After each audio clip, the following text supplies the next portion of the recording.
oduuwwan gammachiisaa OBN'n barattoota 285 fulbaana 24/2016 eebbisiisuun isaa kan gabaasame ta'uun humna qilleensa Itoophiyaatiin kan eebbisiise ta'uun isaa Taaddalaa Asfaawun gabaasee jira.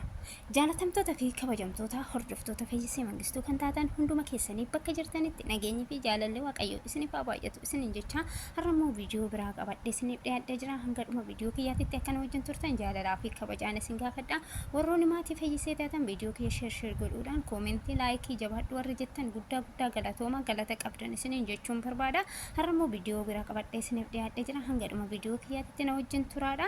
Egaa oduun ani har'a qabadhee isinii dhiyaadhe oduu haaraadha. Innis OBN'n humna qilleensa Itoophiyaatiin barattoota leenjisaa ture. Barattoonni inni leenjisaa ture 285 eebbisiisuun fulbaana 24/2016 humna qilleensa Itoophiyaatiin barattoota barnoota bu'uuraa waraana mana leenjii humna qilleensa Itoophiyaatiin barsiisaa turuun isaa ni beekama. Egaa waan baay'ee namatti toludha. Leenjitoonni kunniinis barnoota balallii xiyyaaraa waraanaa irratti jechuudha. Egaa baay'ee kan namatti toludha. OBN'n egaa wantoota haaraa baay'ee barnoota wantoota tokko baay'ee dabarsaa jira. Baay'ee kan namatti toludha. Humna qilleensa Itoophiyaatiin kanaafuu biyya tokko kan jijjiiruu dandeessu humna nama baratee yoo qabaattedha. Biyyi tokko jechuudha jijjiiramuu kan danda'u humna nama baratee yoo qabaatedha. Kanaaf immoo yituu asirratti jechuudha humna nama baratee barsiisee eebbisuudhaan akkasumas hojiiwwan olaantummaa hojjechuudhaan OBN'n akkuma itti fufetti jira. Biyyi humna hin qabne biyyi humna barnoota humna leenjii adda addaa hin qabne rakkoodha. Kanaafuu OBN'n immoo humna qilleensa Itoophiyaa kana baay'ee isaa kan guddise ta'uun isaa ni beekama. Egaa baay'ee kan namatti toludha.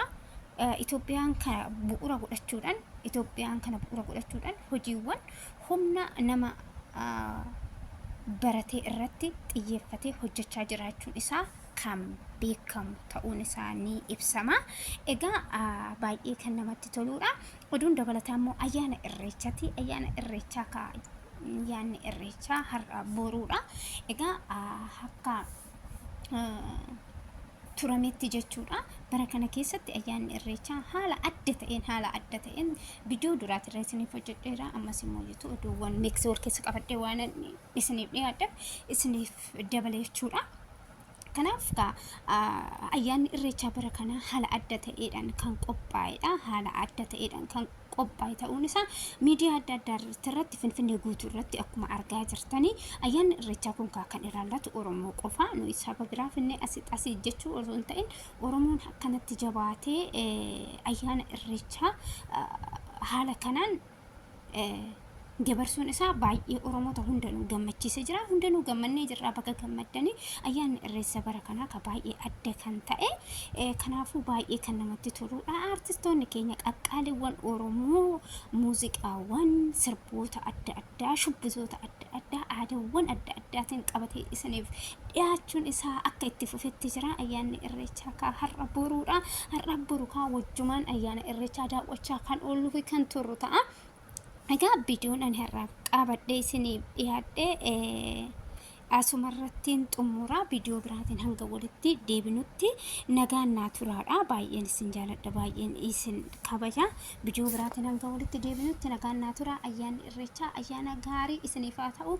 Irreecha jechuun jaalala tokkummaadha. Irreechi tokkummaa Oromooti. Tokkummaan keenya haa jabaatu, tokkummaan keenya haa cimu, tokkummaan keenya itti haa fufu isiniin jedha. Galatooma. Viidiyoo biraatiin hanga walitti deebinutti nagaan naa tura.